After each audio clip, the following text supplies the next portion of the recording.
राधा माधवा कुंज बिहारी।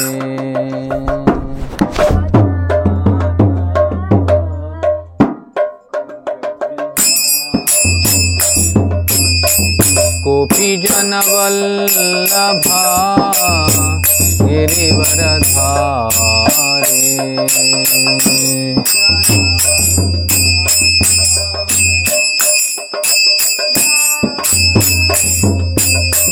यशोदनंदन व्रज जनरंजना।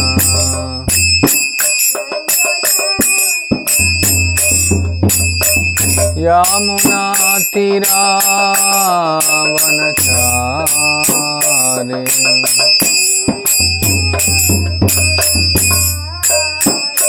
जय राधा माधवा कुंज बिहारी।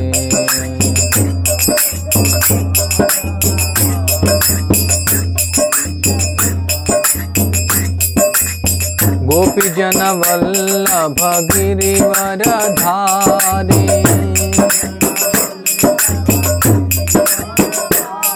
गोपी जन वल्लभ गिरिवरधारी।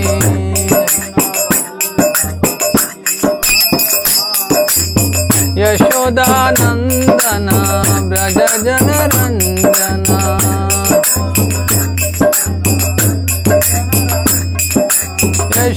यशोदानंदन व्रज जनरंजना।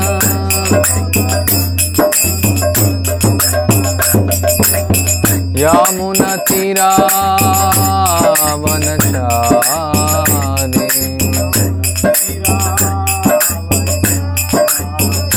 जय राधा माधवा कुंज बिहारी।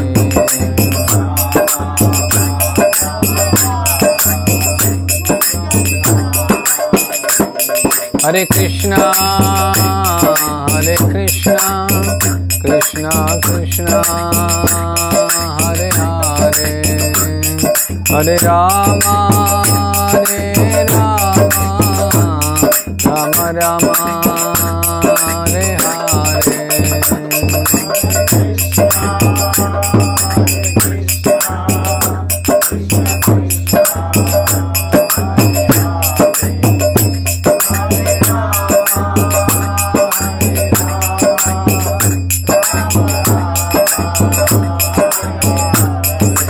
हरे कृष्णा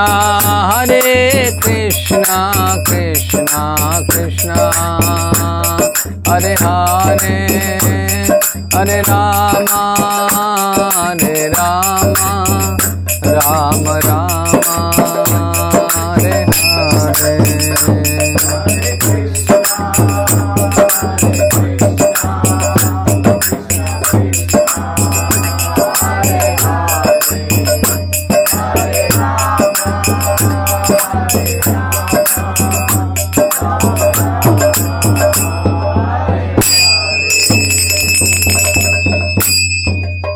विष्णुपाद परमहंस परिव्राजकाचार्य अष्टोत्तरशत श्री श्रीमद्वैष्णवानंद भक्ति वेदांत स्वामी प्रभुपाद की जाय, अनंत कोटि వైష్ణవులందరికీ की जाय। కబోర్డ్లో పెట్టేసి కొంచెం ముందుకు వచ్చేయండి।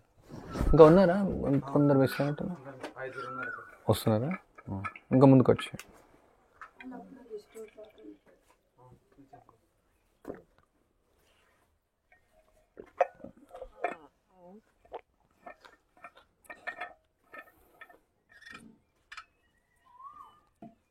ओम अज्ञानतिमिरान्धस्य ज्ञानाञ्जनशलाकया चक्षुर्मिलितमेन तस्मै श्रीगुरवे नमः।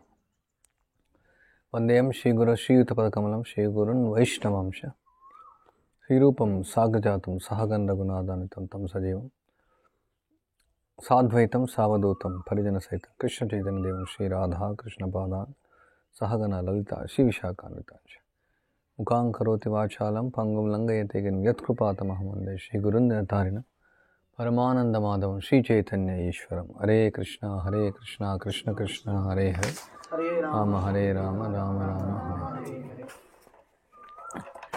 సో ఇది ఇంట్రడక్షన్, ఇది అంటే మన క్యాంప్కు. నిన్ననే అయ్యేది ఉండే చాలామంది ఈరోజు వస్తారనుకున్నాం, కానీ చాలామంది క్యాన్సిల్ అయ్యారు. మొత్తం ఒక 50 మంది దీనికి రిజిస్టర్ చేసుకున్నారు. ఎంతమంది వచ్చారు? 3, 6, 9, 11, 16, 18 మంది, 20 మంది వరకు వచ్చారు అనుకోండి. 20 మెంబర్స్ వచ్చారు. ఇంకొందరు వస్తున్నారు, అంటే కొంచెం లేట్గా వస్తారు. సో ముఖ్యంగా ఇప్పుడు దీనిలో మనం మాట్లాడుతున్న యొక్క క్యాంప్ యొక్క ప్రత్యేకత ఏమి, ఈ యొక్క ముఖ్యమైనటువంటి ఉద్దేశాలేమి మనం మాట్లాడతాం. అండ్ తర్వాత కొన్ని నియమ నిబంధనలు, కొంచెం చర్చలాగా ఇది డిస్కషన్ అంతే. సో మొదట మీ అందరూ ఇంట్రడక్షన్ మీరు చేసుకోండి. అసలు మీ పేరేమి, ఎక్కడి నుంచి వచ్చారు, అంటే ఎందుకు ఈ క్యాంప్ మీరు అటెండ్ అవ్వాలనుకున్నారు? అంటే ఒక్కొక్కరు కారణం రావచ్చు, అంటే ఏ రీజన్ వల్ల మీరు అటెండ్ అవ్వాలనుకుని చెప్పండి. నా పేరు నటేశ్వర్ నరోత్తమ్ దాస్. ఇక్కడ కూర్మగ్రామంలో ఉంటాను నేను. గత 6 సంవత్సరాలు ఇక్కడే ఉన్నాను నేను, ప్రారంభం నుండి. సో ఇక్కడ మామూలుగా ప్రచారం చేయడం, ఇక్కడ కొన్ని సేవలు చేయడం, ఇక్కడే ఉంటూ ఉంటాను. హరే కృష్ణ. సో మీరు ఒక్కొక్కరు చెప్పండి. ఎక్కడున్నాను? 6 సంవత్సరాల ముందు నేను అంటే ఇందులో ఈ కృష్ణ చైతన్యం ఉండబట్టి ఒక 20 సంవత్సరాలు అయింది. 2001లో నేను ఇక్కడ కృష్ణ చైతన్యం వచ్చాను. తర్వాత మొదట్లో తిరుపతి, తర్వాత తమిళనాడు, బెంగళూరు, హైదరాబాద్, అలా చివరికి ఇక్కడ సెటిల్ అయ్యాను. ఎక్కడి నుంచి కూడా ఏమవుతుందో తెలియదు, అలా గురువు గారి ఆజ్ఞ పైన మనం ఇక్కడ ఉన్నాం. సో వీళ్ళందరూ ఇంట్రడక్షన్ చేస్తారు, వాళ్ళకు కూడా అది ఇచ్చేయచ్చు. మీ పేరు, తర్వాత ఎక్కడి నుండి వచ్చారు, జస్ట్ మీరు ఏ పర్పస్ మీరు వచ్చారంటే. ఆ తర్వాత నేను ముఖ్యంగా అసలు ఏమి ఒక క్యాంప్ యొక్క ఉద్దేశం అని మనం మాట్లాడతాం. ఒకరి నుంచి వచ్చారు. మూమెంట్ ఏం లేదులేండి, చెప్పేయచ్చు. ఇదేం ఆన్లైన్ ఏం లేదులేండి, మామూలుగా ఊరికే గుర్తు కోసం ఇట్లా పట్టుకోను. నా పేరు జస్నాథ్, నేను చీరాల నుంచి వచ్చాను. నేను రావడానికి ముఖ్య కారణం ఏంటంటే తెలుగు అంటే సంస్కృతి గురించి తెలుసుకోవడం కోసం వచ్చాను. Very good. నా పేరు బాలవీరాంజనేయులు, మా ఊరు కొండాయిపాలెం. నేను దేనికోసం వచ్చినా అంటే ఏదైనా కొత్తగా నేర్చుకుందామని. హరే కృష్ణ. నా పేరు లీలాకృష్ణ. నేను ఇక్కడ వస్తూ వెళ్తూ ఉంటాను. సో నేను ఇక్కడికి ఎందుకు వస్తా అంటే ప్రతిసారి కొంచెం భక్తి బాగా చేయడానికి, అడ్వాన్స్ అవ్వడానికి, అలాగే కొన్ని వృత్తులు నేర్చుకుందామని చెప్పి వస్తూ ఉంటాను. సో ఇక్కడ కన్వీనియంట్గా ఉంటుంది భక్తి చేసుకోవడానికి, అంత నేచర్ ఎన్వైర్న్మెంట్ ఉంటుంది. సో బయట కష్టంగా ఉంటుంది. సో ఇక్కడైతే పీస్ఫుల్గా అన్నీ చేసుకోవచ్చు, భక్తి చేసుకోవచ్చు, నేర్చుకోవచ్చు. హరే కృష్ణ. హరే కృష్ణ. నా పేరు రుద్ర, నేను నర్సాపేట నుంచి వచ్చాను. నేను ఇక్కడికి ఆర్గానిక్ ఫార్మింగ్ నేర్చుకుందామని వచ్చాను. హరే కృష్ణ. నా పేరు హంషమన్, నేను హైదరాబాద్ నుంచి వచ్చాను. నేను రావడానికి ముఖ్య కారణం ఇక్కడ దేవుడితో ఎక్కువ కనెక్ట్ అవ్వడం కోసం, ఇక్కడున్న వృత్తులు నేర్చుకోవడం కోసం, ఎలా ఉంటుందో చూద్దామని వచ్చాను. హరే కృష్ణ. నా పేరు హరే కృష్ణ ప్రభు. నా పేరు రాహుల్, నేను తిరుమల తిరుపతి నుంచి వచ్చాను. నేను ఇక్కడికి రావడానికి కారణం ఒకటి ఏమంటే, మన శాస్త్రాల ప్రకారంగా మన ఆచార్యులు, గురువులు ఇచ్చిన వేదిక్ సంస్కృతిని నేర్చుకోవడానికి, మళ్ళీ simple living, high thinking, Srila Prabhupada చెప్పిన దాని లైఫ్ స్టైల్ని ఫాలో అవ్వాలని వచ్చాను. హరే కృష్ణ బాబు. నా పేరు లింగేష్, నేను గద్వాల నుంచి వచ్చాను. ఆధ్యాత్మిక జీవనం, అలాగే ప్రకృతి వ్యవసాయం గురించి తెలుసుకోవడానికి నేను ఇక్కడికి ఉంటాను.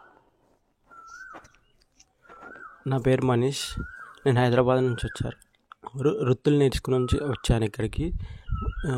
భక్తి బయట చేయాలంటే కష్టం, కానీ ఇక్కడ ఈజీగా ఉంటుంది మనకి భక్తి చేయడానికి. కలియుగంలో చాలా కష్టం భక్తి చేయాలంటే, కానీ ఈ కుర్మ గ్రామంలో ఈజీగా ఉంటుంది. అందరూ కలిసిమెలిసిగా ఉంటారు. బయట అన్ని కొట్లాటలు అవుతున్నాయి. నా పేరు రూపేష్, నేను చిత్తూరు నుంచి వచ్చాను.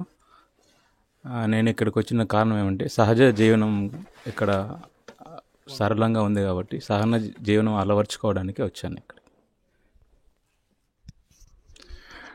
నా పేరు ఇంద్రేష్, నేను కర్ణాటక రాయచూరు నుంచి వచ్చాను. నేను ఇక్కడికి రావడానికి ముఖ్య ఉద్దేశం వచ్చేసి వీళ్ళు సహజంగా ఎలా బతుకుతున్నారు, సహజ విధానంగా మళ్ళీ వీళ్ళ ఫుడ్ కావచ్చు, వీళ్ళ హ్యాబిట్స్ కావచ్చు, ఇవి నేర్చుకోవడానికి తెలుసుకోవడానికి వచ్చాను. మళ్ళీ వృత్తులు. Thank you. నా పేరు చరణ్ కృష్ణ. నేను చీరాల నుంచి వచ్చాను. ఇక్కడ రావడానికి ముఖ్య కారణం ఇక్కడ స్కిల్స్ నేర్చుకొని సింపుల్ లైఫ్ ఎట్లా ఉంటుందో చూడడానికి. హరే కృష్ణ ప్రభు. నా పేరు హేమంత్ కుమార్. నేను కనిగిరి నుంచి వచ్చాను. ముఖ్య ఉద్దేశం ఏంటంటే ఫార్మింగ్ గురించి వచ్చాను ప్రభు. హరే కృష్ణ. నా పేరు వెంకట సాయి. మాది సూర్యాపేట డిస్టిక్, తెలంగాణ. ఇక్కడ ఆధ్యాత్మిక జీవనం గురించి తెలుసుకుందామని వచ్చాను. అలాగే స్కిల్ డెవలప్మెంట్ కోసం కూడా వచ్చాను. హరే కృష్ణ. నా పేరు సురేష్ అండి. నేను గచ్చిబౌలి హైదరాబాద్ నుంచి వచ్చాను. అక్కడ యోగా థెరపిస్ట్గా చేస్తే యోగా సెంటర్ ఉంది చిన్నది. ఇక్కడ 2 days ఇక్కడ అన్నీ తెలుసుకుందామని వచ్చాను. నెక్స్ట్ టైం కొంచెం ఎక్కువ రోజులు ఉండేటట్టు సర్వీస్ చేసేటట్టు వస్తాను. ఇప్పుడు కూడా ఈ 2 రోజులు నా ద్వారా ఏమన్నా సర్వీస్ చేయించుకోవచ్చు. ఆవులు మేపగలను, వ్యవసాయం చేయగలను, యోగా చెప్పగలను, వంట చేయగలను, A to Z మీకు ఏదైతే అది చేయగలను నేను. ఆర్గానిక్ ఫార్మింగ్ ఏదైనా 2 చేశాను. గుడ్. ఇంకొందరు అక్కడ ఉన్నారు కదా.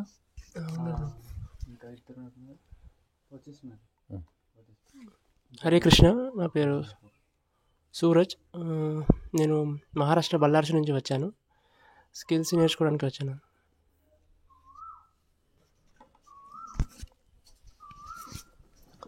సో అందరికీ స్వాగతం, సాధారణీయమైన స్వాగతం ఈ యొక్క కార్యక్రమానికి వచ్చినందుకు. మీరందరూ ఒక కాలు ముందేశారు ఇలాంటి కార్యక్రమానికి రావడం. మొత్తం 8.5 అంటే 860 కోట్ల జనాభా. భారతదేశం యొక్క జనాభా ఎంత ఉంటుంది? 150 కోట్లు. ఆంధ్రప్రదేశ్లో 4.5 కోట్లు. తెలంగాణలో ఒక 4 కోట్లు ఉంటుందా? ఒక 10 కోట్లు అనుకో. తెలంగాణ, ఆంధ్ర 10 కోట్లు. అంటే ప్రత్యేకంగా తెలుగు వాళ్ళ కోసం మనం ఇలా ఈ కార్యక్రమం చేసాం. 10 కోట్ల మందిలో ఎంతమంది వచ్చారు? ఒక 20 మంది వచ్చారు నేర్చుకోవడం. ఉదాహరణ అంటే ఎందుకు ఈ యొక్క అవేర్నెస్ లేదు ప్రజలకంటే, మన యొక్క వైదిక సంస్కృతి పూర్తిగా క్రమక్రమంగా అడుగంటిపోతూ ఉంది. ముఖ్యమైనటువంటి యొక్క కారణం ఏమంటే ఈ యొక్క పాశ్చాత్యులు తీసుకొచ్చినటువంటి జీవన విధానం, మెకేలే విద్యా విధానం. ఈ యొక్క పాశ్చాత్యులు అంటే మీకు అర్థమవుతుందా? ఫారెన్ నుంచి వచ్చినటువంటి జనాలు. మన భారతీయుల్లో ప్రతి ఒక్కరికి ఈ యొక్క అలవాటు అనేది ఉంది, ఈ యొక్క సంస్కృతి అనేది ఉంది. ఆ సంస్కృతి తప్పకుండా వాళ్ళ యొక్క బ్లడ్లో ఉంది, వాళ్ళ రక్తంలో ఉంది. ఏ విధంగా ప్రతి జీవిలో నిగూఢంగా కృష్ణ చైతన్యం ఉంటుంది. ఆ కృష్ణ చైతన్యం ఎలా మళ్ళీ బయటపడుతుంటే శ్రవణాది శుద్ధ చిత్త, శ్రవణం తర్వాత కీర్తనం ద్వారా, భగవంతుని యొక్క శ్రవణం కీర్తన ద్వారా తిరిగి కృష్ణుడి పట్ల ప్రేమ అనేది వస్తుంది. అదేవిధంగా ప్రతి ఒక్కరిలో వైదిక సంస్కృతి పట్ల ఆకర్షణీయత అనేది అందరికీ ఉంది. అందుకనే ఇప్పుడు కూర్మ గ్రామం ప్రారంభంలో ఇంతమంది లేరు అసలు. ఇక్కడ 3 ప్రారంభమైంది. అక్కడ ఉండేవాళ్ళు ఒక 70 మంది ఉన్నారు. ఇప్పుడు ప్రారంభంలో కూడా ప్రజలు వస్తూ ఉండేవాళ్ళు, 5, 10 మంది, 100 మంది అప్పుడప్పుడు వస్తుండాలి. కానీ ఇప్పుడు కొన్ని వేల సంఖ్యలో ప్రజలు చూడడానికి వస్తారు. అంటే ఈ వైదిక సంస్కృతి అనేది ఆకర్షణీయత అనేది ఉంది. ఈవెందో ఈ నగర జీవితానికి అలవాటు పడిపోయారు. బట్ అయినప్పటికీ ప్రతి ఒక్కరిలో భారతీయ జీవన విధానాన్ని ఆచరించారు కాబట్టి చాలా వరకు మెజారిటీ అని చెప్పొచ్చు, మెజారిటీ వరకు దీనిపైన ఆసక్తి ఉంది. కానీ దాని గురించి ఎవరు వినడం తక్కువ, దాని గురించి అవేర్నెస్ తీసుకురావడం తక్కువ, దాని గురించి ప్రచారం చేయడం తక్కువ అనమాట. ఈ మధ్య కాలంలో కరోనా వైరస్ తర్వాత చాలా పెరిగింది. ఆర్గానిక్ ఫార్మింగ్ ఉండొచ్చు, ఇంకా వేరు విషయాలు అంటే అగ్రికల్చర్ విషయంలో కాకుండా ఇంకా ఇండ్లు కట్టడం విషయంలో ఉండొచ్చు, ఆయుర్వేదం గురించి ఉండొచ్చు. చాలా ఎక్కువగా అవేర్నెస్ పెరిగింది.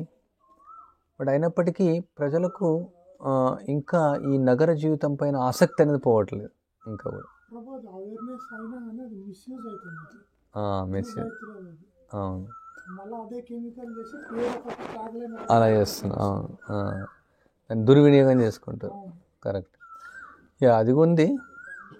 దానికి కూడా కారణం మనం వివరిస్తాం ఎందుకు అలా అవుతుంది అనేసి. అది కూడా మనం చర్చిస్తాం, రోజు కొంచెం చర్చిస్తాం దీని గురించి.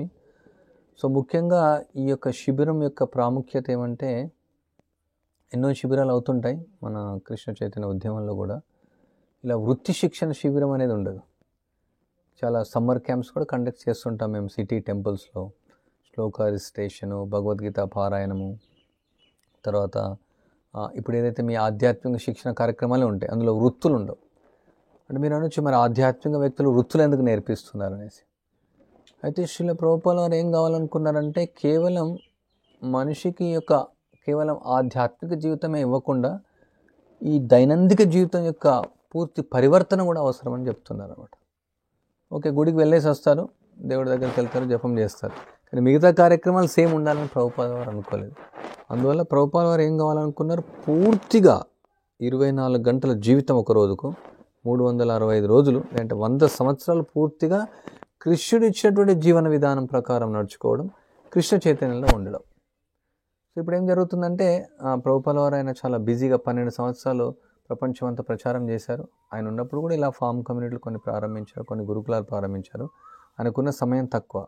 సో ఇక ఆత్మధర్మాన్ని అందరికి బోధించారు, ఇక కృష్ణ చైతన్యాన్ని బోధించారు.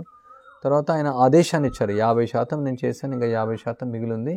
మీరందరూ ఈ వైదిక సంస్కృతిని, మన భారతీయ సంస్కృతిని అందరికీ నేర్పించి తిరిగి ఈ భారతదేశాన్ని వర్ణాశ్రమ సంస్కృతి తిరిగి ఏ విధంగా పూర్వకాలంలో రాజులు పరిపాలించేవాళ్ళు మనం చూడొచ్చు, మనం విని ఉంటాం. శిబి చక్రవర్తి మీరు విని ఉన్నారు, రంతిదేవుని గురించి విన్నారు, ఇంకా అంటే ధర్మరాజు, యుధిష్ఠిరుడు.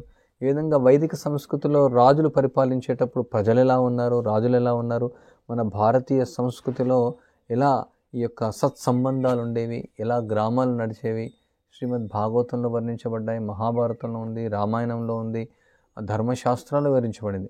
ఆ సంస్కృతిని తిరిగి తీసుకురావాలని ఆయన కోరిక.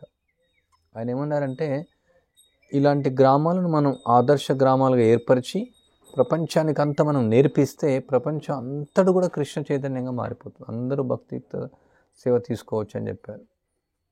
ఎందుకంటే ఏదైతే ఈ నగర జీవితం ఉందో అది పూర్తిగా రజోగుణంతో తమోగుణంతో కూడుకున్నటువంటిది. ఎప్పుడైతే సత్వగుణంలో మన యాక్టివిటీస్ ఉంటాయో, ఇప్పుడు ఇక్కడ అన్ని యాక్టివిటీస్ కూడా సత్వగుణంతో కూడుకున్నటువంటి, సో అందువల్ల సులభంగా కృష్ణ చైతన్యాన్ని తీసుకోవచ్చు. సో సరళ జీవనం, ఉన్నత చింతనం, ఇవి రెండు ముఖ్యమైనటువంటివి. అయితే ఉన్నత చింతనం కూడా అవసరం. చాలామంది ప్రజలు వస్తూ ఉంటారు, వాళ్ళు ఎందుకు మీరు ఇలా నివసిస్తున్నారంటే, మొట్టమొదటి ప్రతి ఒక్కరికి మేము అదే చెప్తామన్నమాట. ఈ సరళ జీవనం అంటే జంతువులు కూడా నివసిస్తూ ఉంటాయి, కొండల్లో ఉంటాయి, అవి కూడా ఆహారాన్ని న్యాచురల్గా తింటుంటాయి, అవి కూడా మంచిగా న్యాచురల్గానే పడుకుంటాయి, వాటికి రక్షణ ఉంటుంది. కానీ కేవలం సరళ జీవనమే ఈ కుర్మగ్రామం యొక్క ముఖ్య ఉద్దేశం కాదు. అందరికీ ఉన్నత చింతనాన్ని ఇస్తూ ఉన్నత చింతన ఆచరించడం కూడా. కేవలం సరళ జీవనం చేస్తే ఎంతోమంది ఉన్నారు, మీరు అన్నారు కదా, ఇప్పుడు మిస్యూజ్ ఎందుకు అవుతుందంటే వాళ్ళకి ఉన్నత చింతనం లేదు, మళ్ళీ మోసం అనేది అవుతుంది, మళ్ళీ చీటింగ్ అనేది వస్తుంది. ఎప్పుడైతే ఉన్నత చింతనాన్ని మనిషి అర్థం చేసుకుంటాడో, ఈ మానవ జన్మ వచ్చింది కేవలం ఆహారం, నిద్ర, భయం, మైథునం, నిన్న మనం చర్చించాం కదా, దానికోసం కాకుండా ఈ మానవ జన్మను చావు, పుట్టుక, ముసల్తనం, రోగం, ఈ త్రివిధ క్లేశాల నుంచి మనం బయటపడడానికే ఈ మానవ జన్మ ఇవ్వబడింది. అందువల్ల ఈ యొక్క మన ఇంద్రియాలన్నీ భగవంతుని సేవలో నియుక్తం చేసి భక్తిని ఆచరించడం కోసమే ఈ మానవ జన్మ మనకు సంప్రాప్తించబడింది. దానికోసం ఉన్నత చింతనం తప్పనిసరి. అయితే ఈ ఉన్నత చింతనం చేయాలంటే మన జీవన విధానం కూడా మార్చుకోవాలి. సరళ జీవనం ఉంటేనే ఉన్నత చింతనం అవుతుంది. మనం 24 hours హారన్స్ వస్తుంటాయి, పొల్యూషన్ వస్తుంటుంది, 24 hours మనకి యొక్క రజోగుణంతో ఉన్నటువంటి నాగరికతలో ఈ ఉన్నత చింతనం చేయడం చాలా కష్టం. ఇప్పుడు చెప్పారు కదా, లీలా కృష్ణ కానీ వీళ్ళు కొందరు భక్తులు ప్రాక్టీస్ చేసే సిటీలో చాలా కష్టంగా ఉంది, ఇక్కడ సులభంగా ఉంటుంది. సో అదొకటి. తర్వాత కేవలం ఉన్నత చింతనం అనుకున్నాం అనుకోండి మనం, కానీ ఉన్నత చింతనం అవ్వదు. అది ఉన్నత చింతనం అవ్వడం కష్టం. చేస్తున్నాం మనం, ఇది తప్పదు. నగరాల్లో కూడా కొన్ని వేల మంది భక్తులు ప్రాక్టీస్ చేస్తున్నారు. కానీ మన జీవన విధానం మొత్తం పరివర్తన చెందితేనే ఆ ఉన్నత చింతనం అనేది పవిత్రం అవుతుంది మనకు. సో ఇక్కడ ఈ వృత్తులు ఎందుకు మనం నేర్పిస్తున్నాం, ఇప్పుడు కాన్సెప్ట్ కూర్మగ్రాంథ్ మీకు అర్థమైంది కదా. Simple living, high thinking. ఇంకా పరమ పూజ భక్తి వికాస్ మహారాజులు ఏం చెప్పారంటే, సరళం, సహజం, సాంప్రదాయకం, ధార్మికమైనటువంటి జీవనాన్ని మనం గడపాలి. మన జీవితం ఎలా ఉండాలి, సరళంగా ఉండాలి, సాంప్రదాయకంగా ఉండాలి. అంటే మన ఓన్ కన్స్ట్రక్షన్స్ కూడా సాంప్రదాయ ప్రకారంగా ఉండాలి. సరళం, సహజంగా ఉండాలి, అది మళ్ళీ ఆర్టిఫిషియల్గా ఉండకూడదు. ధార్మికంగా ఉండాలి, ధార్మిక పరంగా ఉండాలి, మోసం చేయడం ఉండకూడదు మళ్ళీ అట్లా. సో ఇది ఈ 4 ముఖ్యంగా దీనికి లోగో ఇచ్చారు కూర్మ గ్రామానికి. సో ఇప్పుడు వృత్తులు మనం ఎందుకు నేర్పిస్తున్నాం, ఈ స్కిల్ డెవలప్మెంట్ ఎందుకు? యాక్చువల్లీ ఈ వృత్తి అనేది చాలా ముఖ్యం. తరతరాలుగా మనం చూస్తూ ఉన్న మన వైదిక సంస్కృతిలో, మనం రామాయణంలో, మహాభారతంలో కూడా ఎన్నో వృత్తాంతాలు మనం వినొచ్చు. ప్రతి ఒక్కరు కూడా వాళ్ళ తాతగారు, వాళ్ళ తండ్రి, వాళ్ళు వచ్చేటువంటి వంశ పారంపర్యంగా వచ్చేటువంటి దాన్ని వృత్తి ధర్మం అంటారు. దాన్ని కేవలం వృత్తి అన్నారు, వృత్తి ధర్మం అంటారు దాన్ని. అంటే అదొక ధర్మం అనమాట. ఏ విధంగా ఆత్మధర్మం ఉందో శారీరకంగా చేసేటువంటి ధర్మం అనమాట. ఇది కేవలం పోషించడం కోసమే ప్రజలు చేయరు. పోషణ అయిపోతుంది. వైదిక సంస్కృతిలో పోషణ కోసం ఇంకా పట్టించుకోరు. ఏమని చెప్పండి, పోషణ ఎంత అవసరం మనకు? ఇప్పుడు ఈ గుడ్డలు ఉన్నాయి, ఈ గుడ్డలు ఎంత అవుతుంది మ్యాక్సిమం? ఓకే, ఒక 600, 700, ఒక ఇయర్లో ఒక 2-3 డ్రెస్సెస్ అయితే అయిపోతుంది. అంటే మనం ఒకవేళ మొగ్గం నేర్చుకున్నాం అనుకోండి, ఒక రోజుకు ఒక డ్రెస్ మనం నేర్చుకోవచ్చు ఈజీగా. 6.5 మీటర్లు ఈజీగా అయిపోతుంది. అంటే 3 డేస్లో మనం బట్టలు రెడీ అయిపోతాయి మనకు. ఇల్లు అనుకోండి, ఒక ఇల్లు మనం ఒక 3 మంత్స్లో మనం కట్టుకోవచ్చు. అంటే న్యాచురల్గా ఫ్రీగా మెటీరియల్స్ తెచ్చుకొనేసి. ఇంకేం కావాలి? ఉండడానికి ఇల్లు, బట్టలు. ఇంకేం కావాలి? ఆహారం మనం ఎంతోమంది ఇప్పుడు మామూలుగా పాలేకర్ కూడా వీళ్ళందరూ అడ్వర్టైజ్ చేస్తున్నాం. మన ఒక మోడల్ మనం చేసినాం అనుకోండి, మన ఇంటికి ఆహారం అవసరమైనటువంటి అన్నీ కూడా మనం సమకూర్చుకోవచ్చు. ఒక ఫ్యామిలీ కూరగాయలతో పాటు, పనులతో పాటు అన్ని అవసరాలు మనం తీర్చుకోవచ్చు. ఒక ఫ్యామిలీ ఈజీగా చేసుకోవచ్చు. సో ఇంకేం అవసరం మనకు? సో అందుకని వైదిక సంస్కృతిలో ఎక్కువ ఈ రోటీ కపడా మకాన్ గురించి ఎక్కువ ఆలోచించేవాళ్ళు కాదు. మరి ఎందుకు వాళ్ళు ఆ వృత్తి చేసేవాళ్ళంటే మెయిన్ ముఖ్యంగా ధర్మం కోసం. ఏం ఆ ధర్మం? అసలు దేనికోసం ధర్మం? ఇక్కడ కృష్ణుడు వివరిస్తున్నాడు. చాతుర్వర్ణం మయా సృష్టం గుణకర్మ విభాగశః. ఇక్కడ 4 వర్ణాలు ఇవ్వబడ్డాయి, 4 ఆశ్రమాలు ఇవ్వబడ్డాయి. బ్రహ్మచర్య, గార్హస్థ, వానప్రస్థ, సన్యాస. ఈ 4 ఆశ్రమాలు అంటారు వీటి. తర్వాత 4 వర్ణాలు, బ్రాహ్మణ, క్షత్రియ, వైశ్య, శూద్ర. అయితే ఇవి ఎందుకు విభజించబడ్డాయి? వాళ్ళ యొక్క శారీరక మానసిక పరిస్థితిని బట్టి విభజించబడ్డాయి. సో బ్రాహ్మణుల యొక్క ధర్మం ఏమి? పఠన్ పాఠన్ యజన్ యాజన్ దాన ప్రతిగృణ. వాళ్ళు వేదాలను పఠించడం, ఇతరులకు నేర్పించడం, యజ్ఞాలు చేయడం, యజ్ఞాలు ఇతరులకు నేర్పించడం, దానాన్ని తీసుకోవడమే కాదు ఇవ్వడం కూడా. క్షత్రియులు వాళ్ళు తీసుకోరు, ఓన్లీ ఇస్తారు. వాళ్ళు క్షత్రియులకు ఇంకేం స్వభావం అంటే వాళ్ళది ప్రజలను రక్షించడం. క్షత్రియులు అంటే డబ్బులు మింగడం కాదు, కోట్ల రూపాయలు గడించడం కాదు.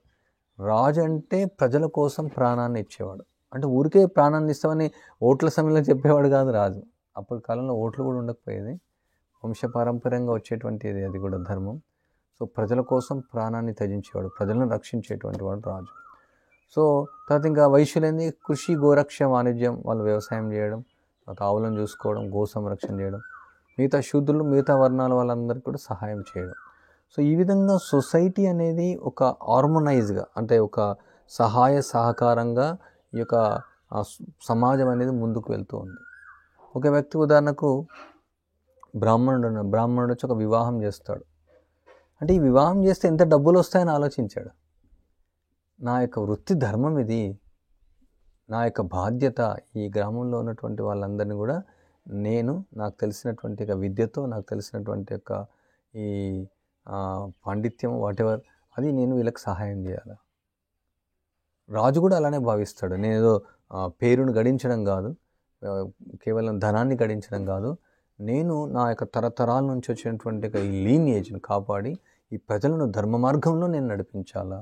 నేను భగవంతుని యొక్క ప్రతినిధిని, ఆ ధర్మం కోసం. అంటే ఓకే, ఇప్పుడు రాజు వచ్చాడు, ఏదో ధనాన్ని సంపాదించుకోవాలి, మళ్ళీ 5 సంవత్సరాల తర్వాత వెళ్ళిపోతాడు, మళ్ళీ 5 సంవత్సరాల తర్వాత మళ్ళీ డబ్బులు దొరకవు అని, అది కాదు. ఇప్పుడు ఉన్నటువంటి రాజులంతా అలానే ధనాన్ని గడించడం కోసం కాదు.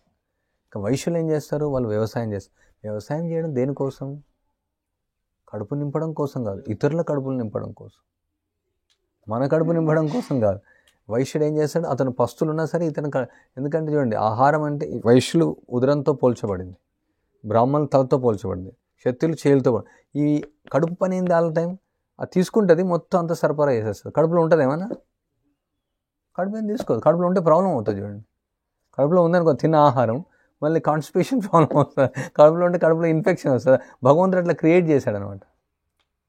వైశ్యుడు అంటే అంత పోగు చేసుకోవడమే కాదు, వైశ్యుడు అంటే అందరినీ పోషించాలా, నేను వ్యవసాయం చేయాలా, ఇతరులకు ఇవ్వాలా.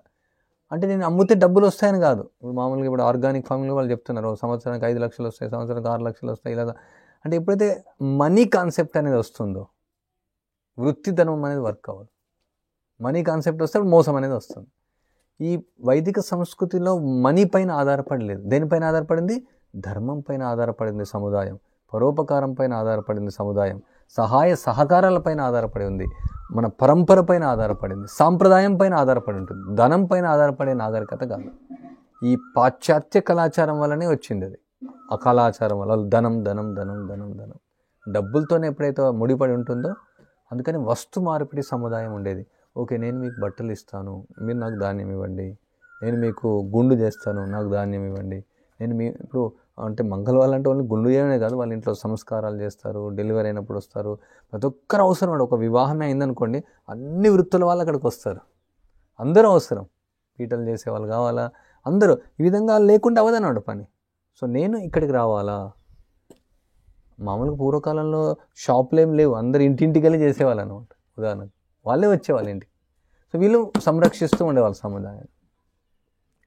సో ఇంకా శూద్రులు కూడా అంతే. నేను ఇళ్ళకి ఎందుకు పని చేయాలి? ఎందుకంటే శూద్రులు కూడా చాలా ముఖ్యమైనటువంటి వాళ్ళు. శూద్రులు అంటే వీళ్ళు కుల వ్యవస్థగా మార్చారు దాన్ని. అది కుల వ్యవస్థ కాదు, అది సైంటిఫిక్ డివిజన్ అంటారు దాన్ని. అంటే విజ్ఞానపూర్వకంగా, శారీరకంగా, మానసిక స్థితిని బట్టి, వాళ్ళ యొక్క గుణాలను బట్టి ఈ యొక్క కర్మలు అనేది వేరుపరచబడి ఈ యొక్క విభజన అనేది జరిగింది. అంతేగాని ఇది ఒక స్వార్థం కోసం కాదనమాట. వీళ్ళు ఎక్స్ప్లాయిట్ చేయడం కాదు. శూద్రులు ఏమనుకుంటారు? నేను నేను కష్టపడి పని చేయాలి, శ్రమకొచ్చి పని చేయాలి, అప్పుడే సముదాయం ముందుకెళ్తుంది. నువ్వు చైర్ పైన కూర్చుంటావు, నేను ఎందుకు కింద కూర్చోాలి అలా అనుకోండి. శూద్రుడు హార్డ్ వర్క్ చేస్తాను అనమాట. చాలా వరకు ఈ వృత్తులన్నీ కూడా శూద్రులకు సంబంధించిన ఎక్కువ ఉంటాయి. సముదాయంలో ఉండేవాళ్ళు కూడా శూద్రులు ఎక్కువ మంది, ఫిజికల్గా చేసేవాళ్ళు ఎక్కువ మంది. బ్రాహ్మణులు 100కు 1-2 ఉంటే సరిపోతుంది, 2-3. మొత్తం అందరు బ్రాహ్మణులు అవసరం లేదు. అప్పుడు సొసైటీ అనేది ముందుకెళ్ళదు అనమాట. సో ఈ సమపాలలో ఏ విధంగా ఎంతమంది బ్రాహ్మణులు ఉండాలి, ఎంతమంది క్షత్రియులు ఉండాలి, ఎంతమంది శూద్రులు ఉండాలి, ఎంతమంది వైశ్యులు ఉండాలి అనేది ఒక డిఫరెంట్ సెషన్ అది. ఇప్పుడు ముఖ్యంగా మనం మాట్లాడేది ఏమంటే ఈ వృత్తి ధర్మం అనేది కేవలం ధనార్జన కోసమే కాదనమాట. ఇది భగవంతుని సంతృప్తి పరచడం కోసం. ఎందుకంటే ఇక్కడ శాస్త్రం చెప్పినది వర్ణాశ్రమాచరవత పుంసం విష్ణు ఆరాధ్యతే పంత నాణ్యతత్వోష కారణం.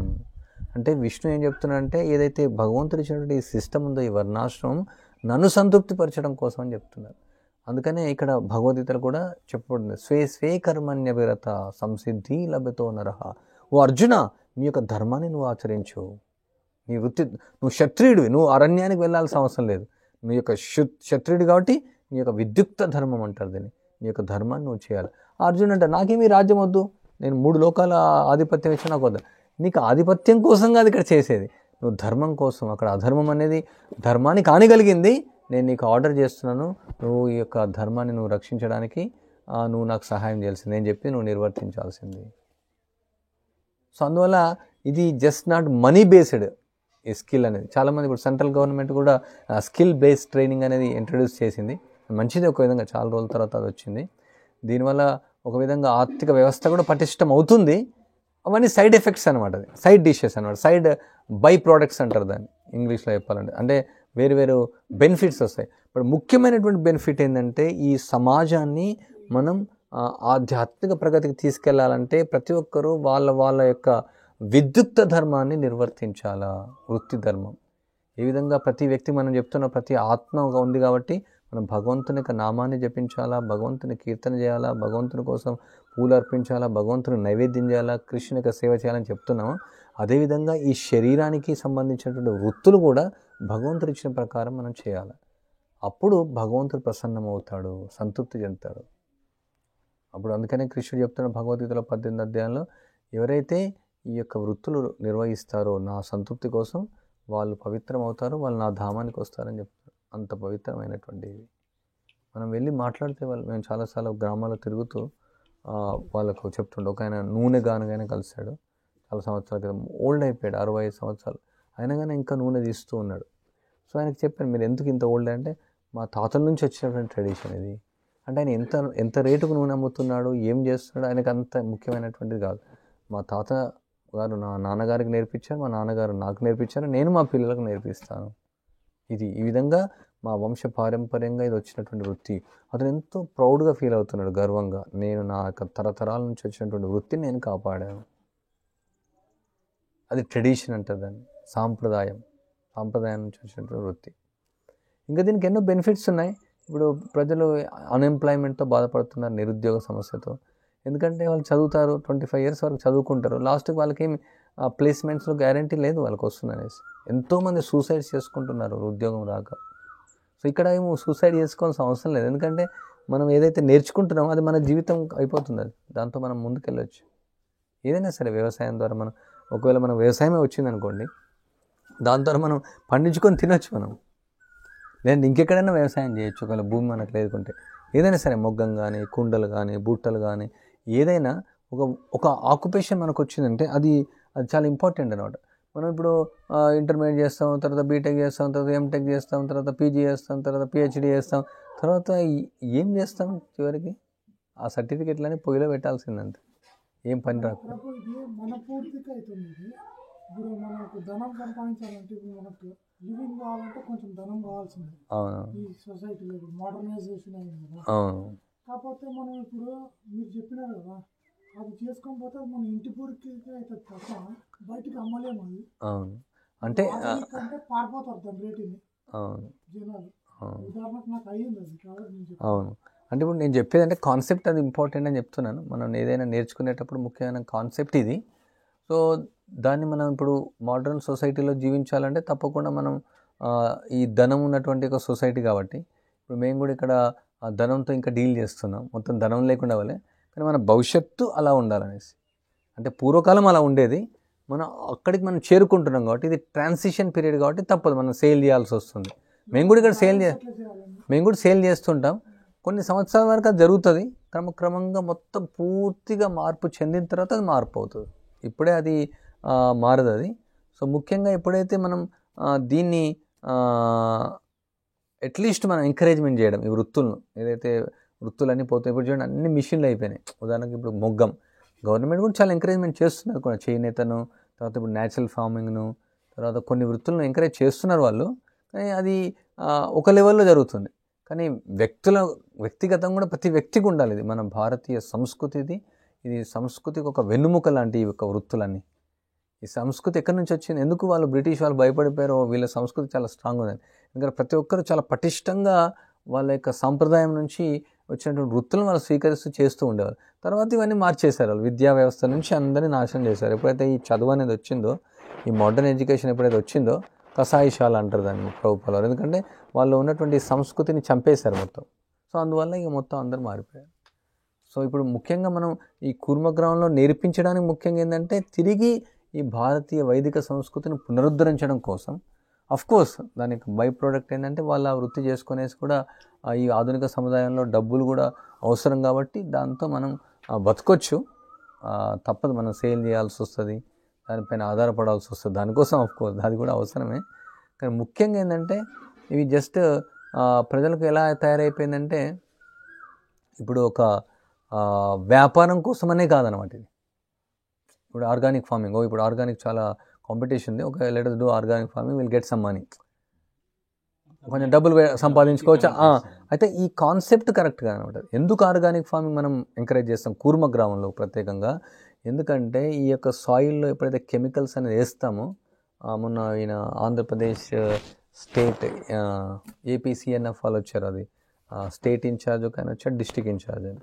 సో నేను జస్ట్ అడిగాను ఊరికే, ఎందుకు మీరు ఎంకరేజ్ చేస్తున్నారు గవర్నమెంట్ మీకు? ఎందుకంటే గవర్నమెంట్ అప్పుడు చాలా ట్రాక్టర్లు ఇచ్చింది, మిషన్లు ఇచ్చింది, కెమికల్ ఇచ్చింది, రైతులకు ఇది ఇచ్చింది, మరి సడన్గా ఇట్లా మారిపోయిందంటే వాళ్ళు ఏం చెప్పారంటే కారణం, ఎప్పుడైతే హరిత విప్లవం స్టార్ట్ అయిందో చాలా విపరీతంగా ప్రజలు కెమికల్స్ వాడేశారనమాట. విపరీతంగా కెమికల్స్ వాడేశారు. ఒక ఎకరానికి 60 బస్తాలు 70 బస్తాలు రావాలనేసి వాడుతూ వాడుతూ వాడుతూ ఒక హై ఎక్స్ట్రీమ్కి వెళ్ళిపోయారు ఈ మోడర్నైజేషన్. సో ఇప్పుడు ఏమైందంటే సాయిల్ మొత్తం ఖరాబ్ అయిపోయింది, మొత్తం భూమి పనికి రాకుండా తయారైపోయింది. ఆ కెమికల్ లేయర్ పైన అంతా కూడా కెమికల్ లేయర్ అయిపోయింది.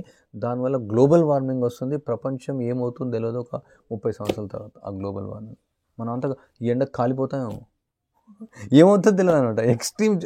ఎక్స్ట్రీమ్ అయిపోతున్నాడు వెదర్ అంతా కూడా. అందుకనే ప్రపంచం భయపడిపోతుంది అనమాట. లేకుంటే వాళ్ళు ఏదో ఏమవుతుందో అనేసి ఆర్గానిక్ ఫార్మ్ స్టార్ట్. కానీ మన కాన్సెప్ట్ వేరేది. మనం ఏంటంటే ఓకే భూమిని రక్షించడానికి ఒకటి, కానీ ఈ రసాయనాలు వాడడం ద్వారా ఆ భూమిలో ఏదైతే రసాయనాలు వెళ్తుందో ఆ భూదేవి విష్ణువు యొక్క భార్య ఆమెకు ఇబ్బంది అవుతుంది.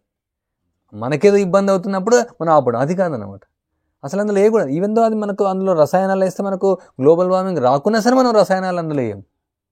మీకు అర్థమైందా పాయింట్? ఇప్పుడు మనం వేద్దాం, మనకు మంచిగా ఉంటే వాడదాం, కెమికల్ వేసేద్దాం. భూమికి ఏమైతే మనకేం పని, మనకు బాగుంటుందా? ఇప్పుడు ఇంతకాలం మనకేం అవ్వలేదు, అందుకని ఇక వేయండి కెమికల్ వేయండి అని చెప్పారు. ఇప్పుడు మనకు ప్రాబ్లం రాగానే మా కాన్సెప్ట్ అది కాదు. ఇక్కడ భూమిలో ఏం వేయాలా? పేడ వేయాలా, మూత్రం వేయాలా, ఎరువు వేయాలా. ఆ భూదేవిలో ప్లాస్టిక్ వేయకూడదు. మన నోట్లో ప్లాస్టిక్ వేస్తే ఏమవుతుంది? క్యాన్సర్ వస్తుంది.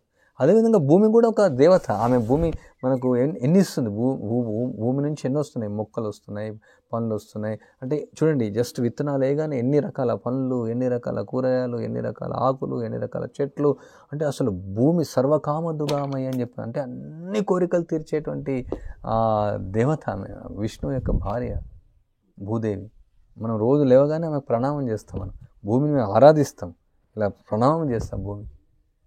కానీ ప్రజల యొక్క కాన్సెప్ట్ డిఫరెంట్, భూమిని ఎట్లా ఎక్స్ప్లాయిట్ చేయాలనేది. అందుకనే ఈ సరళ జీవనం, ఉన్నత చింతన రెండు ఉండాలి. ఉన్నత చింతనం అంటే ఏంటి? ఈ భూదేవి ఎవరు? ఇప్పుడు మనం సిమెంట్ వాడుతున్నాం. సిమెంట్ ఎందుకు వాడుతున్నాం? సిమెంట్ మనం ఎందుకు వాడడం? ఇక్కడ సిమెంట్ వల్ల ఏమవుతుంది? ఇండస్ట్రీ వస్తాయి, ఇండస్ట్రీ వల్ల పొల్యూషన్ అవుతుంది, పొల్యూషన్ వల్ల ఓజోన్ పొర దెబ్బతింటుంది, అదొక కారణం. ఇంకోటి ఏంటంటే మన ఇండస్ట్రీస్ వల్ల మనం ఏం బెనిఫిట్ లేదు మనకు దానివల్ల.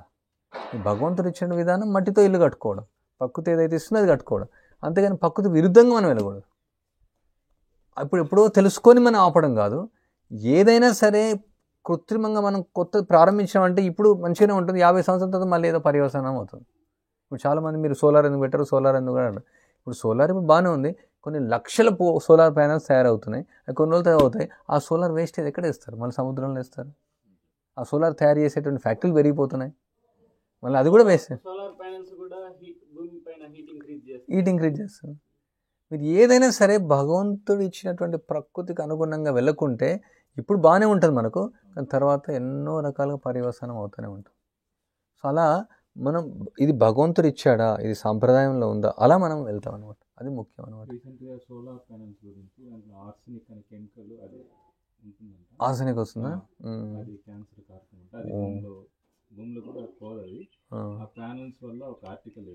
అవునా? ఇది మనకు తెలియదు, కొత్త. మాకు చాలామంది అడుగుతూ ఉంటారు. అంటే మనం ఇప్పుడు ట్రాన్సిషన్ పీరియడ్ కాబట్టి కొంచెం అక్కడ 1-2 మూటలు వాడుతున్నాం. మనం ఇప్పుడు నీటి గనుకతో నీళ్ళు తీస్తున్నాం, ఇప్పుడు క్రమక్రమంగా మనం మొత్తం ఆపేయాల్సిందే అన్నీ కూడా. సో ముఖ్యంగా ఈ యొక్క వృత్తులు నేర్చుకోవడం ద్వారా ఏమవుతుందంటే సముదాయంలో ఈ యొక్క స్వార్థం, మోస ప్రవృత్తి అనేది తగ్గిపోతుంది. అందరికీ అర్థమవుతుందంట, నేను ఈ వృత్తి ద్వారా జీవించాలా, ఇతరుని దుర్వినియోగం చేయడం ద్వారా కాదు. ఏదైతే ఇప్పుడు ఏదైతే ప్రజాస్వామ్యం అంటున్నారు, కానీ ఇది ప్రజాస్వామ్యం కాదు, ఇది పెట్టుబడి ద్వారా, వ్యవస్థ ద్వారా నడుస్తుంది అంతా కూడా. ఇప్పుడు ఒక ఫోన్ క్రియేట్ చేస్తాను, ఈ ఫోన్ ఇంత రేట్ పెడతాము, తర్వాత ఇంకో ఫోన్ నెక్స్ట్ మోడల్ మారుస్తాం, తర్వాత నెక్స్ట్ ఇంకా. అంటే దీని గురించి చెప్పాలంటే మీకు తెలిసిందే, మనం అంతా మోసపోతున్నాం, మోసం చేసే వాళ్ళు ఉన్నారు, అంతా మోసమే జరుగుతుంది, అంత everything, not only smart phone, everything ఏదైతే ఈ కంపెనీలో మ్యానుఫ్యాక్చర్ అవుతుందో, ఏదైతే జరుగుతుందో అంత మోసంతో కూడుకున్నటువంటిది అనమాట. తెలిసి మనం విషాన్ని తింటున్నాం, తెలిసి మనం విషాన్ని పీల్చుకుంటున్నాం, తెలిసి మనం విషాన్ని తాగుతున్నాం, అంత విషంతో కూడుకున్నటువంటి వ్యవస్థగా తయారైపోయింది. సో దీనివల్ల ఏంటంటే ఈ యొక్క కాన్సెప్ట్తో మనం వెళ్ళాలి. నేను ఈ వృత్తిని స్వీకరిస్తున్నాను, ఈ వృత్తి ద్వారా నాకు జీవన పోషణ ఉంటే సరిపోతుంది. కానీ ఇక్కడ ఏమవుతుంది, జీవన పోషణతో ఒక లిమిట్ లేదు. ఇప్పుడు జీవన పోషణ అనుకోండి, ఇప్పుడు మనకు ధోతి కుర్తా, ఇప్పుడు మనం అనుకున్న 3 డ్రెస్సులు అయితే మనకు సరిపోతుంది, ఓకే. మరి ఇంకెవరు అనుకోవచ్చు, నాకు ఈ ధోతి కుర్తా అవుతుంది, నేను జీన్ పాయింట్ వేసుకుంటాను. ఒక జీన్ పాయింట్ ఎంత 3,000 ఉంటుందా, 5,000 ఉంటుందా, 10,000 కూడా ఉన్నాయి, 50,000 కూడా ఉన్నాయి. ఒక వాచ్ ఉంది, వాచ్ ఎంత ఉంది, 100 రూపాయల వాచ్ నుంచి 1,00,000 రూపాయల వరకు ఉందంట. 1,00,000, 2,00,000, 5,00,000. ఒక కారు ఉంది, తగ్గట్టు వస్తుంది. ఇప్పుడు ఒక కారు ఉంది, కారు 1,00,000 రూపాయలతో ప్రారంభమైంది, 100 కోట్ల కార్లు కూడా ఉన్నాయి. అంటే చూడండి, అంతులేదు చూడండి. అదే ఇక్కడ చూడండి, టెక్నాలజీ ఓకే, మనం ఇల్లు కావాలంటే కొంచెం మంచి ఇల్లు కట్టుకుంటాం, ఇంకొంచెం మట్టి ఎక్కువ వేసుకుంటాం, ఇంకొంచెం ఇటుకలు ఎక్కువ పెట్టుకుంటాం, ఇంకొంచెం మంచి పెంకలేదు. ఇందులో మనకు అంత అవసరం ఉండదు అనమాట, అత్యాశకి వెళ్ళలేమన్నమాట ఈ యొక్క జీవన విధానంలో. మనకు అవసరం ఉన్న ఎంత అంటే అంత భూమి వాడుకోవచ్చు. ఎందుకంటే వైదిక సంస్కృతిలో భూమి రిజిస్ట్రేషన్స్ అనేది లేదు, అంత రాజుకు సంబంధించినటువంటిది. సో రాజు ఇస్తాడు, దానికి ఎంతో కొంత పన్ను చెల్లిస్తారు. ఇప్పుడు ఇక్కడ గృహస్థులు ఉన్నారు, 4 రైతులు ఉన్నారు, వాళ్ళందరికీ ఎంతో కొంత భూమి ఇవ్వడం జరిగింది. ఆ భూమిలో ఇప్పుడు వ్యవసాయం ప్రారంభించారు. భవిష్యత్తులో వాళ్ళకి ఇంకేదైనా వస్తే ఒక ఎంతో కొంత పర్సెంటేజ్ భగవంతుడికి ఇస్తారు. వాళ్ళు మీరు ఎంతైనా వ్యవసాయం చేసుకోవచ్చు, చేసుకొని మీ పోషణ మీరు చూసుకోండి, మిగతాది మందిరానికి అదే ఆశ్రమానికి ఎంతో కొంత ఇస్తే ఆశ్రమం మెయింటెనెన్స్ కోసం అలా. సో అప్పుడు ఏమవుతుందంటే ఈ యొక్క స్వార్థం అనేది ఉండదు అనమాట. లేకుండా అవునా, అది కమ్యూనిస్ట్ అది కొంచెం వేరుతారు. కమ్యూనిస్ట్ కూడా వాళ్ళు ఏం చేస్తారంటే మళ్ళీ వాళ్ళు ఈ దేశంతో ఇంకో దేశం పోటీ పెట్టుకోవడం. కానీ ఇక్కడ ఏంటంటే మన దానిలో అన్ని దేశాలు మనవే, అంత కృష్ణుడు అందరికి సంబంధించినటువంటి, ఒక దేశంతో ఇంకో దేశం తగాద పెట్టుకోవడం కాదు, పోటీ పెట్టుకోవడం కాదు. ఇంతకుముందు యాక్చువల్గా భారతదేశం అంటే ఇదే కాదు, భరతఖండం మొత్తం పరీక్షిత్ మహారాజు పరిపాలించేటప్పుడు అన్నీ పరిపాలించారు, మొత్తం అన్ని దేశాలు మనే యాక్చువల్ చెప్పాలంటే మొత్తం భూభాగం మొత్తం పరిపాలించేవాళ్ళు. తర్వాత క్రమక్రమంగా ఇట్లా రకరకాలుగా విభజించేశారు. కానీ అన్ని సముద్రాలు, 7 సముద్రాలు మనం చూడొచ్చు, మహాభారతంలో వర్ణించబడింది, రామాయణంలో వర్ణించబడింది, మొత్తం భూభాగం అంతా ఉంది. కాకుంటే సముద్రాన్ని బయట ఉన్నటువంటి వాళ్ళు మ్లేచ్చులు, యావన్లు అనేవాళ్ళు, వాళ్ళు తక్కువ తరగతి సంబంధించినటువంటి వాళ్ళు. సో ఇప్పుడు వాళ్ళు ఎక్కువ తరగతి అయిపోయారు, వాళ్ళు అమెరికా వాళ్ళు ఉన్న వాళ్ళు గొప్ప వాళ్ళు అయిపోయారు. అంటే వాళ్ళ యొక్క సంస్కృతి అంతకాలం వెలివేసినట్టున్నట్టు వాళ్ళు, వెలివేసిన వాళ్ళని మనం ఆచరించాలని మనం అనుకుంటున్నాం. సముదాయంలో వాళ్ళు ఉండలేరు, ఎందుకంటే వాళ్ళు స్నానం చేయరు, మలాన్ని విసర్జిస్తే కడుక్కోరు వాళ్ళు. సో అందువల్ల మీరు అక్కడ ఉండండి, సముద్రం బయట ఉండండి అని చెప్పారు అట్లా. సో వాళ్ళు ఏమైనా గొప్ప వాళ్ళు అయిపోయారు. ఓ మీరు కడుక్కుంటారు, మీరే మంచి వాళ్ళు కదా, మేము తుడుచుకుంటాం, మేము గొప్ప వాళ్ళని వాళ్ళు చెప్పుకుంటారు. అదే ఇప్పుడు వాళ్ళ ఫ్యాషన్ అయిపోయింది. కడుక్కుంటున్నారేంటి మీరు అంటే వాళ్ళు తుడుచుకుంటున్నారు, అది గొప్ప అనుకుంటున్నారు. మీకు అర్థమైంది అనుకుంటా. టిష్యూ పేపర్ తుడుచుకోవడం ఫ్యాషన్ అయిపోయింది, కానీ తుడుచుకోవడం అంత క్లెయిన్లీనెస్, కడుక్కోవడం ఇంపార్టెంట్. అలాంటి సంస్కృతికి మనం ఓటేస్తున్నాం, అలాంటి సంస్కృతి ముందుకు తీసుకొని వెళ్తున్నాం. అది మన యొక్క దౌర్భాగ్యం. సో ఇది మళ్ళీ ఇంకా కొంచెం మాట్లాడదాం, అసలు ఎందుకు ఇంకా వృత్తులు అనేసి. ముఖ్యంగా సమరైజ్గా చేసేదంటే ఇది భగవంతుని సంతృప్తి కోసం భగవంతుడు ఇచ్చినటువంటి ఈ వృత్తులు, ఇది శాస్త్రంలో చెప్పినటువంటి యొక్క వృత్తులు. ఈ వృత్తిని మనం ఆరాధించడం అనమాట, ఈ వృత్తిని ధర్మం అనమాట. ప్రతి ఒక్కరు మనం చూడొచ్చు, రామాయణంలో, మహాభారతంలో దీని గురించి ఎంతో వస్తాయి, ఈ వృత్తుల గురించి. ప్రతి ఒక్కరూ వాళ్ళ వృత్తికి హానెస్ట్గా చేస్తారనమాట. అది ముఖ్యంగా దానిలో మనం నేర్చుకోవాల్సింది. తర్వాత దీంతోపాటు మనం ఉన్నత జీవనం చేయడానికి, ఉన్నత చింతన చేయడానికి చాలా సమయం ఉంటుంది దానిలో. లైఫ్ అనేది సింపుల్ అయిపోతుంది. ఈ యొక్క ఎంతసేపు మనం వృత్తి చేస్తాం చెప్పండి, ఎంతసేపు వ్యవసాయం చేస్తాం, మిగతా సమయం అంతా ఖాళీ. మనం ఇప్పుడు ఇక్కడ ఉన్నటువంటి వాళ్ళు రోజు ఒక 6 గంటల నుంచి 8 గంటలు పనిచేస్తారు వేరే విధాలుగా. మిగతా 6 గంటలు ఆధ్యాత్మిక కార్యక్రమాలు చేస్తారు. ఏ విధంగా ఇప్పుడు మీరు చేస్తున్నారు, అందరూ పనికి వెళ్తారు, 6 నుంచి 8 గంటల వరకు ఆధ్యాత్మిక కార్యక్రమాలు చేస్తారు. అది మన సిటీ అనుకో, రోజు 12 గంటలు పని చేయాలి, 2 గంటలు ఆఫీస్కి వెళ్ళాలి, 2 గంటలు ఆఫీస్ నుంచి రావాలి, మళ్ళీ ట్రాఫిక్లో ఇరుక్కోవాలి 2 గంటలు, తర్వాత అక్కడ ఆఫీస్లో పని చేయాలి మళ్ళీ ఒక 8 గంటలు,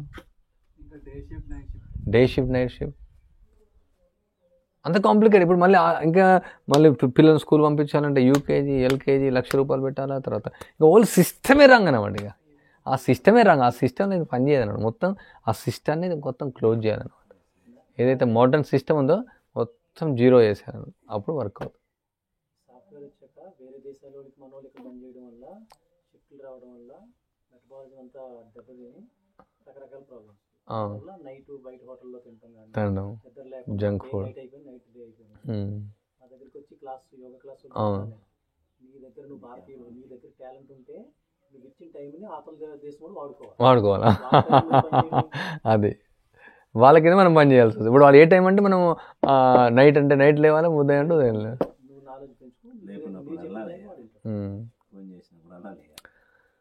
ఎంతేం టైం అయిపోయింది, మళ్ళీ రేపు కంటిన్యూ చేస్తాను.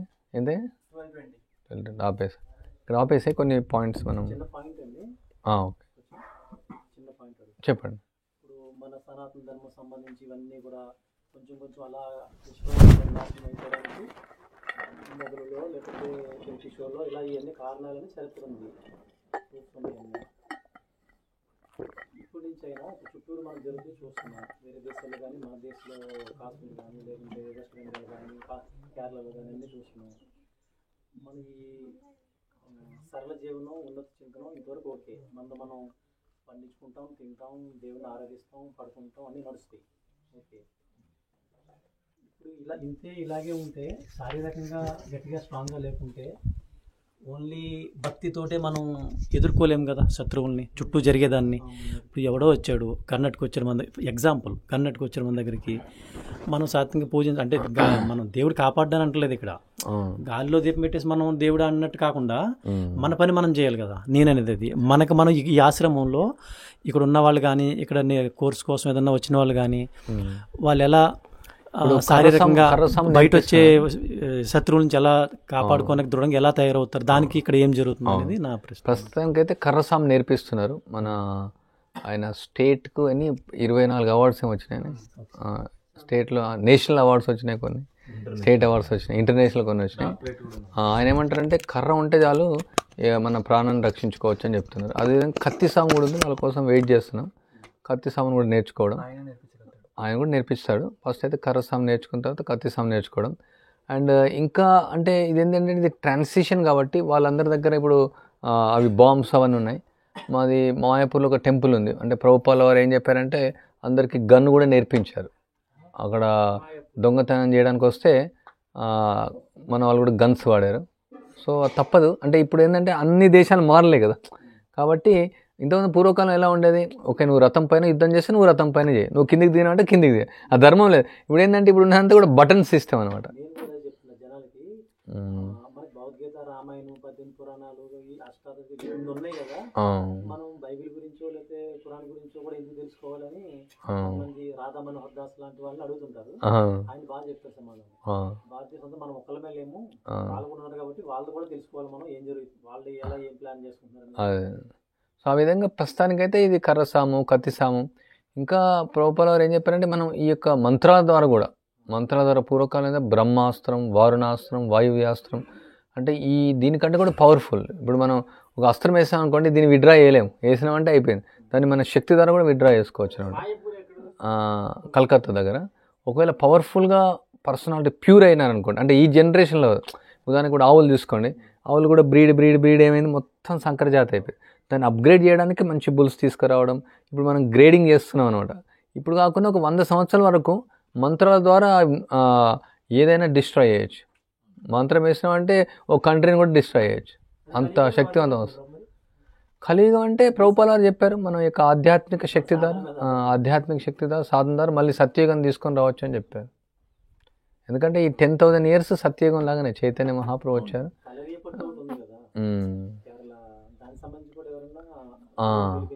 అవును, ఏమి తల మార్షల్ ఆర్ట్స్ కూడా అనుకోండి. మీరు ఇవ్వండి, కాంటాక్ట్ ఇవ్వండి, తీసుకొస్తాం. మేము ఆల్రెడీ దానికోసం రీసెర్చ్ చేస్తున్నాం కొంచెం. ఈవెన్ ధనుర్వేదం కూడా నేర్పించే వాళ్ళు కూడా అంటే వెతుకుతున్నాం. ఎవరైనా దొరికి వాళ్ళు వచ్చే వాళ్ళు ఉంటే నేర్పించవచ్చు ఎంతో ఒక లెవెల్లో, అట్లీస్ట్ ప్రాణరక్షణ కోసం లోకల్ లెవెల్ అలాగా. అవును, అదే ఉద్దేశం.